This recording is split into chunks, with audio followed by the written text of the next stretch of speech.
Je vais corriger ton projet, fil rouge.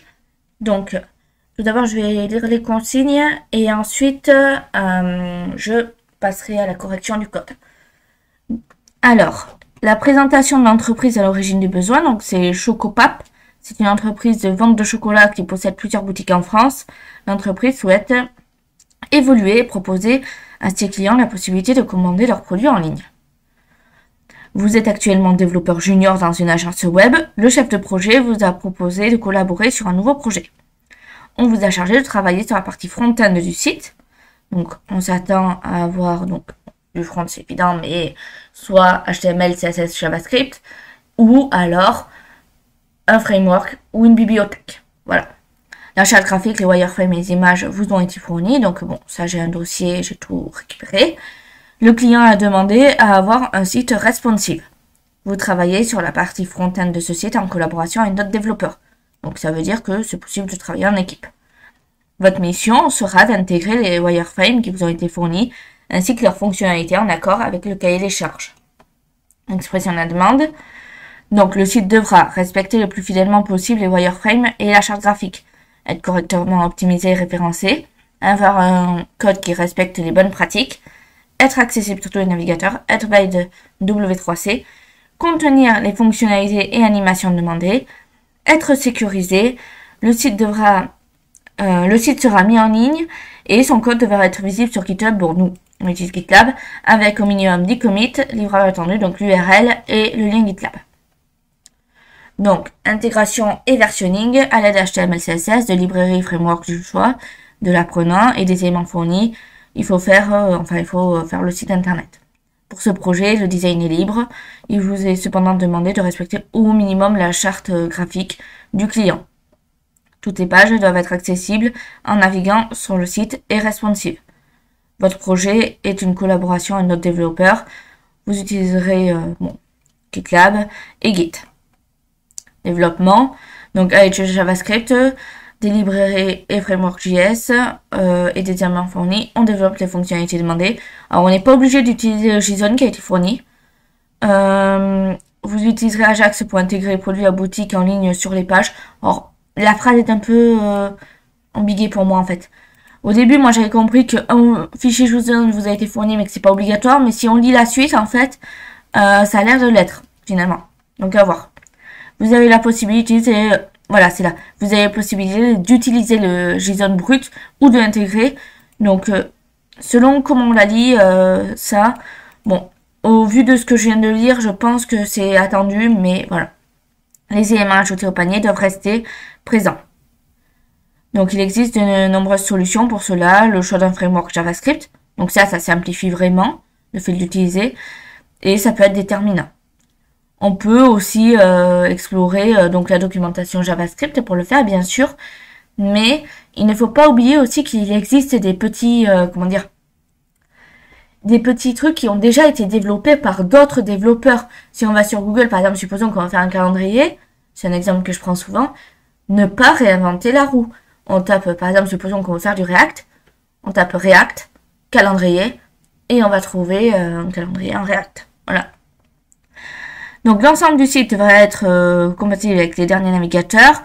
Le code source du site sera valide sur W3C. Voilà.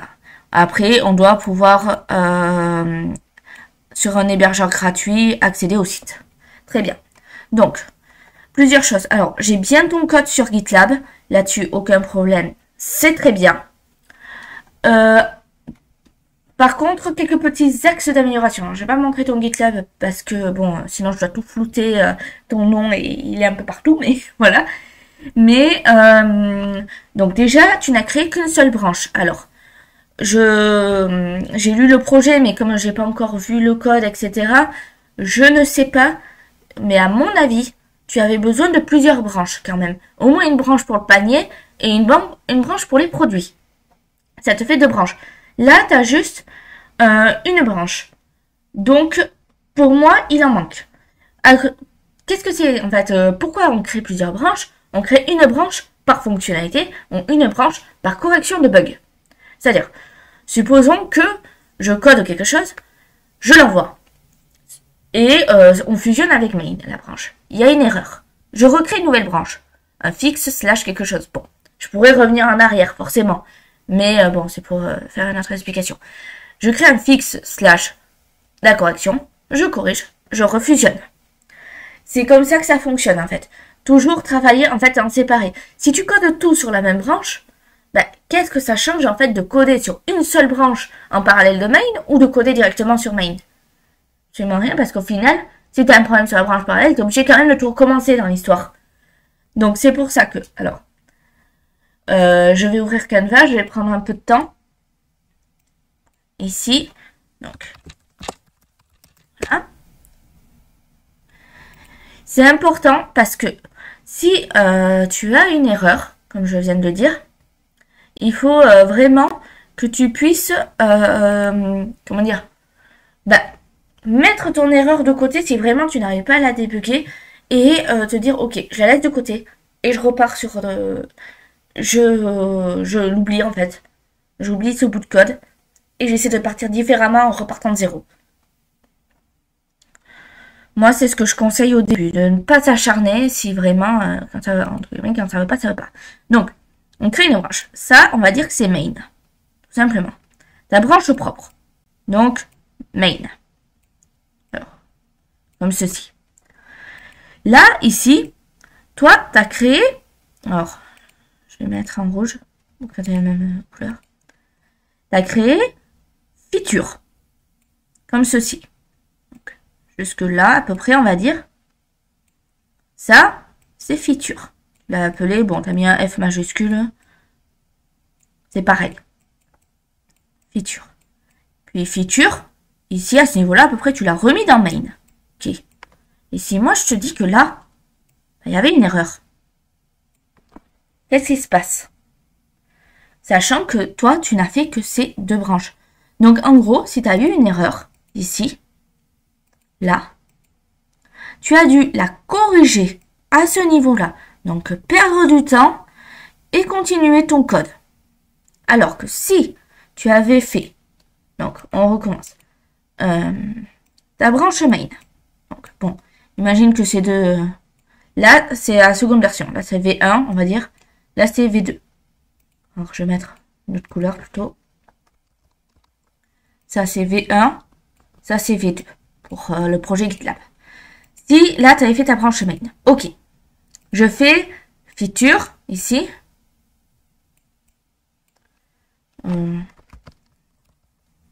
Donc, feature slash product. Je vais écrire FE slash P pour dire product. OK. J'ai fini mon feature slash product. Je vais fusionner dans main. J'ai fusionné. Très bien. Ben, je vais continuer. Maintenant, je veux faire mon panier, par exemple. Alors, il me faut prendre du jaune. Je veux faire mon panier. OK. Je reprends et je recrée notre feature. Ici. Feature slash quelque chose. Et je fusionne. Comme ceci. Faire ça, ça va t'éviter les problèmes de code. Ça va t'éviter les erreurs, surtout. Et tu codes plus propre. Bon. Voilà une petite explication sur les branches. Donc moi, parce que là, en fait, ce que tu as fait, que tu codes juste sur main ou que tu fasses ce que tu as fait là, en fait, ben, ça ne change au final pas grand-chose, à part que tu as créé une branche. Si tu fais ça, déjà, tu t'entraînes à coder pour l'entreprise. Mais en plus de ça, tu peux isoler tes erreurs. C'est-à-dire que là, tu n'as pas de problème sur feature slash product. Parfait. Tu passes au panier. Tu as une erreur. Bon, bah, c'est une erreur sur cette partie-là. Tu sais que c'est là. C'est pas sur tout, en fait. T'es pas obligé de tout vérifier, en fait. Voilà. Donc, bon. Sinon, c'est bien. Le fait que tu aies créé une branche, c'est bien. C'est un bon début. Corrige juste ça. Prends l'habitude de créer plus de branches. Maintenant, on va voir pour ce qui est des commits. Donc, alors, je reviens en arrière.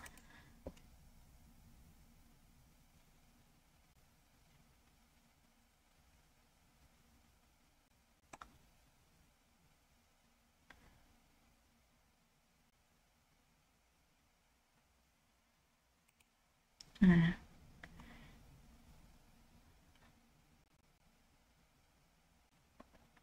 Parfait. Donc là. Ok. Donc là, j'ai 1, 2, 3, 4, 5, 6, 7. Alors, 1, 2, 3, 4.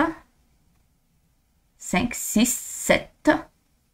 8, 9, 10. 11, 12, 13. Bon. On va dire, pour arrondir, qu'il y en a une quinzaine, à peu près. C'est très bien. Sachant que tes commits, tu les as tous mis, tous écrits en anglais. C'est excellent. C'est vraiment ce qu'il faut faire.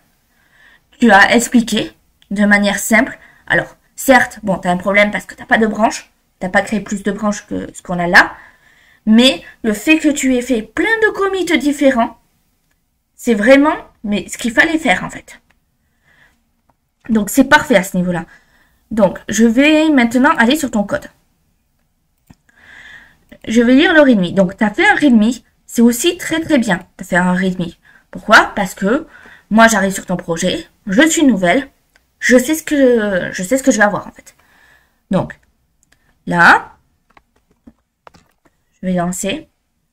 Ici, donc, on a le nom du projet. On a les technologies utilisées. On a l'architecture. Donc, par contre, il te manque des trucs là. Il te manque le CSS par exemple, la HTML, il te manque image, il te manque le JavaScript, le JSON. En fait, ton architecture là n'est pas bonne. Mais c'est pas grave. Hein. Ensuite, on a la charte graphique, on a la description, donc, et on a les consignes en fait, ce que j'ai déjà lu au final. Voilà. Donc là, on a un point qui t'ignore. Bon, t'en as mis un, c'est bien. Il n'y a rien dedans, tu n'ignores rien. Mais ça pourrait arriver. Donc, c'est bien d'en mettre un. Alors, on va corriger ton readme. Donc, architecture. Donc, là, je ne comprends pas ce que tu as essayé de faire. Parce que là, tu as shop.html. Là, tu as JS. Est-ce que tu n'aurais pas créé une branche, justement, ta branche feature, qui serait à jour? Ou alors non, parce que tu l'as supprimé. Donc, non, ta branche feature, tu l'as pas supprimée. Tu l'as laissée.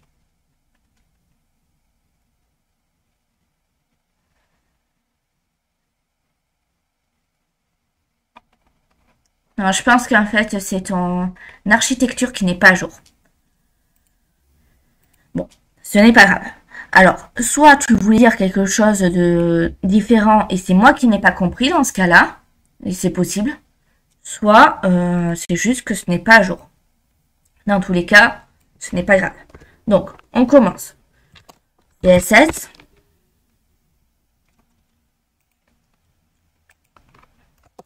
HTML. Image. JS. JSON.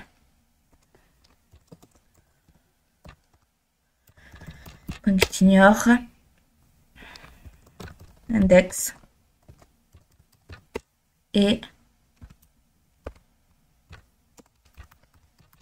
readme.md. Très bien. Donc, maintenant, dans le CSS, donc tu peux le voir, tu as plein de trucs. Tout ça, en fait, il faut que tu le notes. Donc, tabulation, ici. Et là, carte.css, etc., etc., etc. Bon. Là, je te fais...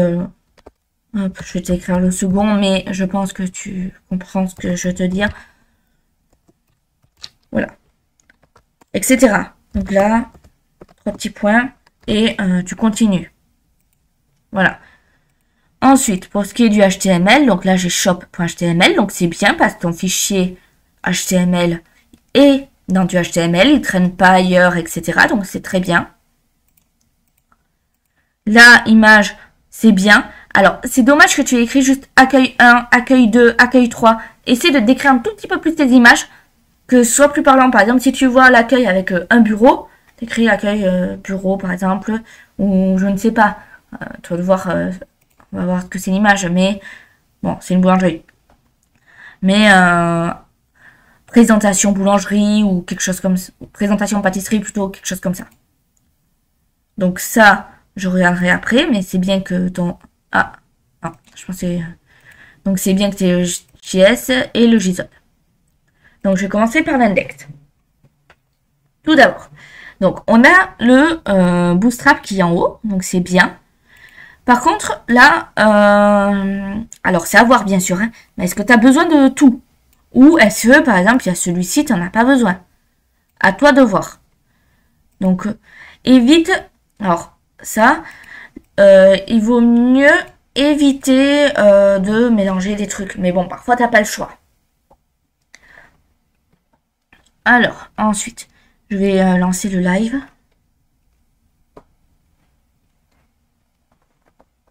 Voilà. Parfait.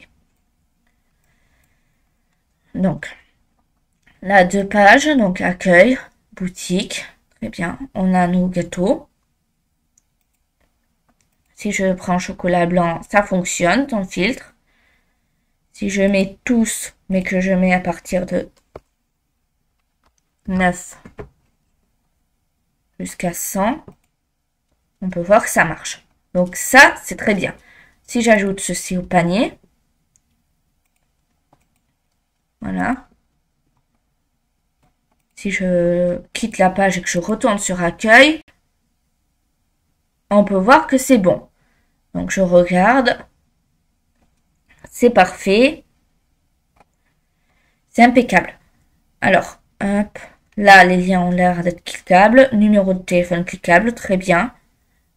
Donc pour moi, pas de souci là-dessus. Je regarde, donc je vais faire inspecter. Voilà. Mobile S.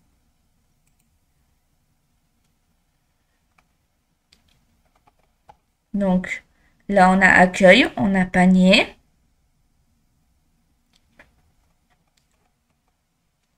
Donc, fais attention, là, tu as un petit, comment dire, un petit faux sur le côté en mobile S à cause du panier, mais rien de dramatique. Par exemple, bon, là, ça continue un petit peu en mobile. Si on passe en template, bon, c'est pareil. Je pense qu'en fait, c'est le fait d'être comme ça avec l'inspecteur. Mais si on utilise autre chose, potentiellement, ça ne ferait pas ça. Parfois, ça marche, parfois, c'est un peu capricieux. Parce que là, quand on peut le voir, on est en PC et c'est capricieux.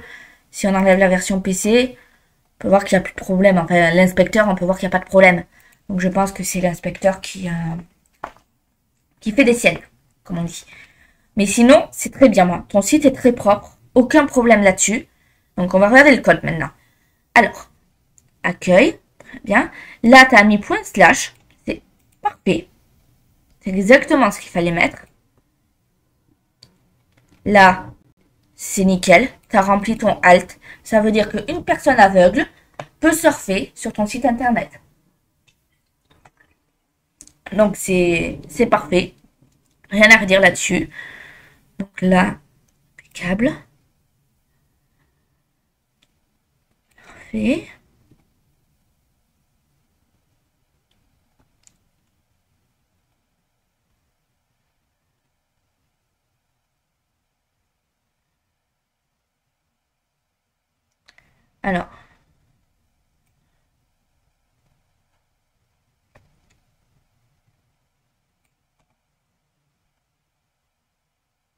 Alors, il vaut mieux...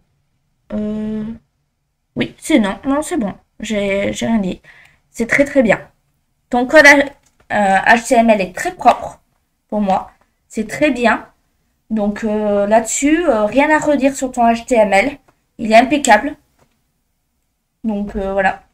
Et c'est bon, peut-être voir ce que tu peux faire pour ça, mais sinon c'est bien.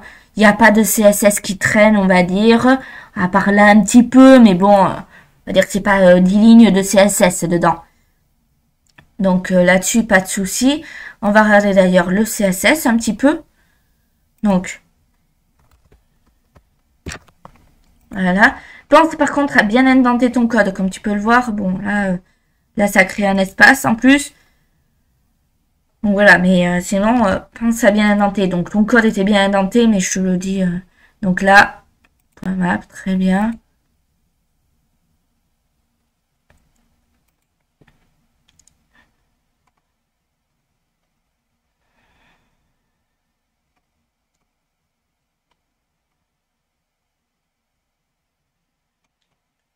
Ok. Bon. Et le style, celui-là, classique.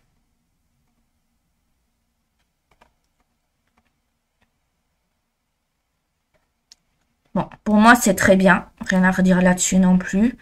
On va voir Shop. Donc là, pareil.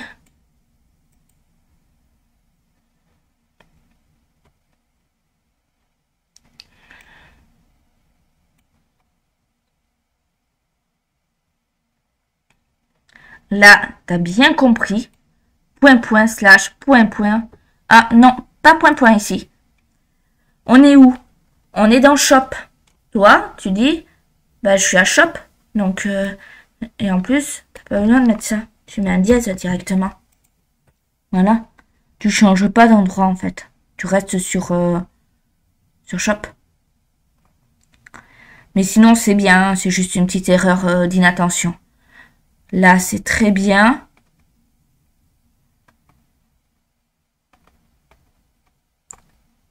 C'est parfait. On va faire JavaScript. Donc, le filtre. Donc là, tu sélectionnes l'ID, Morcat. OK. Donc là, tu mets, tu fais le contraire en fait. Et là, 4. Là, c'est bien. Là, c'est pareil.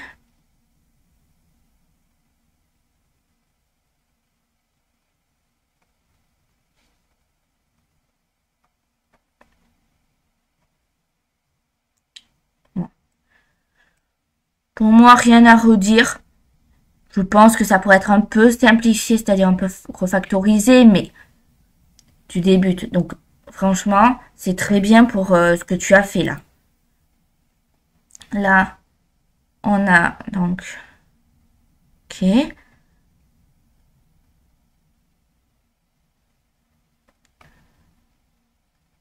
Ça, c'est du Product.js.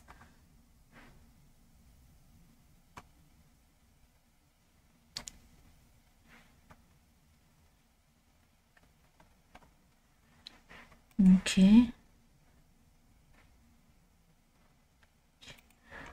Alors, on va voir la fin. Ah, plus par là. Donc ça, c'est bien. Tu as vu qu'il y avait le local storage qui existait.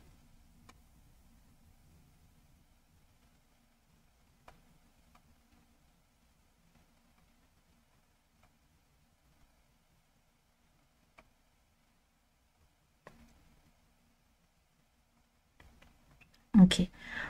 Et voyons voir le product.json. Donc en fait, tu as repris ce qui se trouvait dans product.json pour le remettre ici. C'était pas la peine, tu pouvais directement aller le chercher dans le JSON. Mais c'est pas grave. Hein. Après, c'est très bien quand même ce que tu as fait là. Donc pour moi, c'est bon. Tu as bien compris. Il n'y a aucun souci là-dessus. C'est même très très bien. Continue comme ça.